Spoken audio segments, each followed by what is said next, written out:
Robert Kiyosaki के दो पिता थे। एक थे उनके रियल फादर जिन्हें वो पुअर डैड कहते थे और उनके फ्रेंड मिथ्स के पिता को वो अपना मुंह बोला पिता मानते थे और वो उन्हें कहते थे रिच डैड। उनके जो रियल डैड है वो बहुत पढ़े लिखे हैं, वो एक प्रोफेसर है, लेकिन उनकी पूरी जिंदगी में पैसों को लेके बहुत प्रॉब्लम रही है। यही वजह है कि रॉबर्ट उन्हें पुअर डैड कहते हैं। और दूसरी ओर जो उनके मुंह बोले पिता है वो कम पढ़े लिखे हैं, लेकिन फिर भी वो एक बहुत बड़े बिजनेसमैन है और एक काबिल इंसान है और इसी वजह से वो उन्हें रिच डैड कहते हैं। रॉबर्ट कियोसाकी जब वो 9 साल के थे तब उनके मन में भी अमीर लोगों को देखकर अमीर बनने की इच्छा होती थी और एक दिन उन्होंने अपने पुअर डैड से पूछा कि अमीर कैसे बना जा सकता है, लेकिन उनके जो रियल फादर थे उनके पास इसका कोई जवाब नहीं था और उन्होंने कहा तुम अपने दोस्त के पिता से पूछो, वो तुम्हें इस सवाल का जवाब अच्छी तरह से दे सकते हैं। वो अपने रिच डैड के पास जाते हैं और उनसे अपना सवाल पूछते हैं।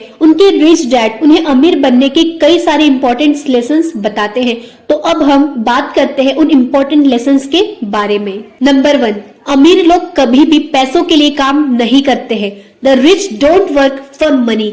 लोग अमीर बनने के लिए बहुत मेहनत करते हैं। उनकी कोशिश ये रहती है कि जल्दी से कोई नौकरी मिल जाए जिससे हर महीने उन्हें सैलरी मिलती रहे। बहुत सारे लोग इसी नौकरी जैसी रेड रेस में फंस जाते और बहुत सारी चीजें लोन पे खरीदते हैं, जैसे महंगी कार, फोन, टीवी, कपड़े, शूज, और फंस जाते हैं ऐसे ट्रैप में जहां से निकलना उनके लिए बहुत मुश्किल हो जाता है और वो लोन चुकाने के चक्कर में जिंदगी भर नौकरी करते रहते हैं। अमीर लोग कभी भी पैसों के लिए काम नहीं करते, वो कुछ ऐसा करते हैं जिसकी वजह से पैसा उनके लिए काम करता है। Number 2, financial education is very important. इंसान के लिए पैसों की समझ बहुत ही ज्यादा जरूरी है, लेकिन हर देश में हर तरह की पढ़ाई होती है सिवाय फाइनेंशियल एजुकेशन के। ऐसा इसलिए क्योंकि ऐसा सिस्टम बना है, खूब पढ़ो और अच्छे नंबर लाओ, फिर एक अच्छी नौकरी करो। सच्चाई ये है कि आपको किसी भी तरह की जॉब अमीर नहीं बना सकती। डॉक्टर और इंजीनियर बनने के बाद भी वो इसी तरह के 9 to 5 के चक्रव्यूह में फंस के रह जाते हैं। इसी चक्रव्यूह से बाहर निकलने के लिए रिच डैड ने एसेट्स और लायबिलिटीज के बारे में बताया है। एसेट्स उन चीजों को कहते हैं जो आपके जेब में पैसा डालती है और लायबिलिटीज उन सबको कहते हैं जो आपके जेब से पैसा निकालती है। अमीर बनने के लिए आपको जितना हो सके उतना एसेट्स खरीदे और लायबिलिटीज को जितना हो सके उतना कम रखे। Number 3, mind your own business. अपने काम से काम रखो। आज ज्यादातर लोग बाकी सबके लिए तो काम करते हैं लेकिन खुद के लिए काम नहीं करते, इसलिए इंसान को फोकस खुद पे ही करना चाहिए। लेकिन इसका मतलब ये नहीं कि आप अपनी नौकरी छोड़ दो। आप अपनी नौकरी के साथ साथ अपने एसेट्स वाली चीजों पे भी फोकस करें। Number 4, work to learn not to earn. सीखने के लिए काम करें, पैसों के लिए नहीं।